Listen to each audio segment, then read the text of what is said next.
উপরে লাইট আছে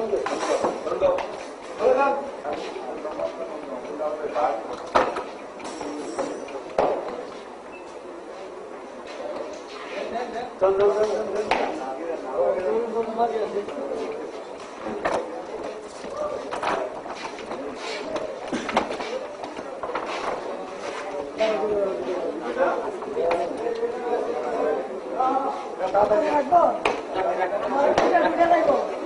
আল্লাহ করে ওষুধ কোথায় রাখে দেবো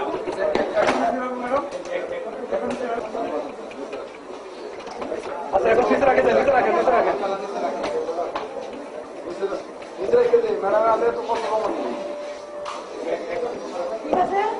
হ্যাঁ ঠিক আছে সবাই ভিতরে রাখেন সবাই ভিতরে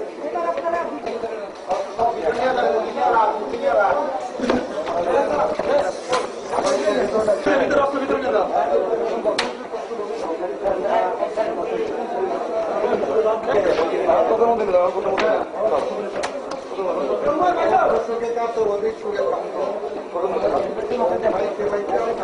গেলে আপনার পরে নে কাকে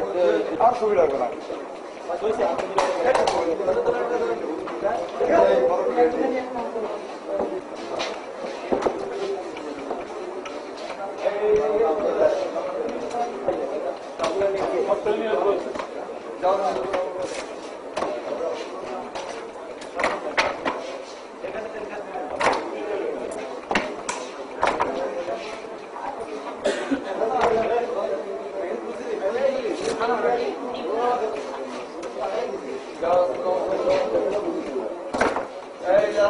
এখানে রাখা মাত্র কোথায়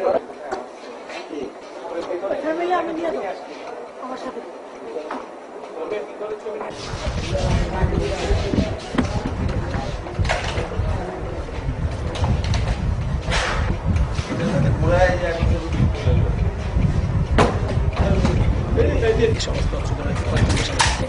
বিডিআর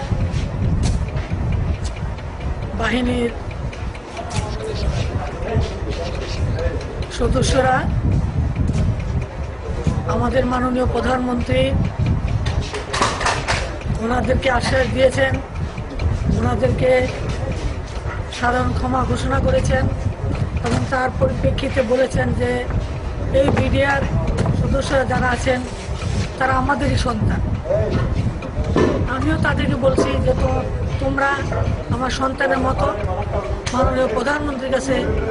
আমাকে পাঠিয়েছেন, তোমাদের কাছে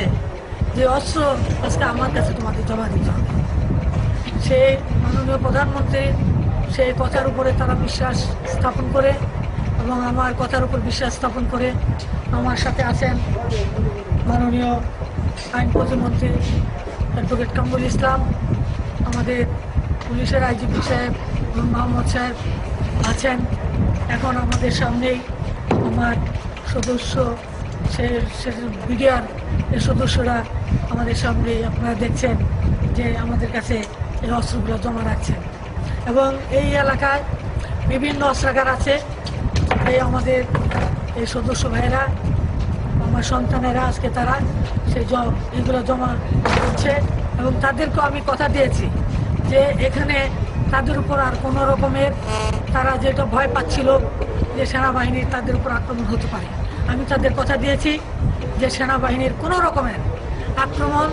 তোমাদের উপর হবে না। তার জন্য আমি তোমাদের মায়ের মতো তোমাদের মা হিসেবে আমি দায়িত্ব নিলাম। কাজেই আজকে দেশবাসীর কাছে আমি এটুকু বলতে চাই যে আজকে আপনারা দেখেছেন আজকে সকাল থেকে এই বিডিআর পিলখানায় যে একটা অস্বাভাবিক পরিস্থিতি যেটা সৃষ্টি হয়েছিল এবং আমাদের মাননীয় প্রধানমন্ত্রীর হস্তক্ষেপে তিনি এই আমাদের কিন্তু অনেকে কথা বলেছেন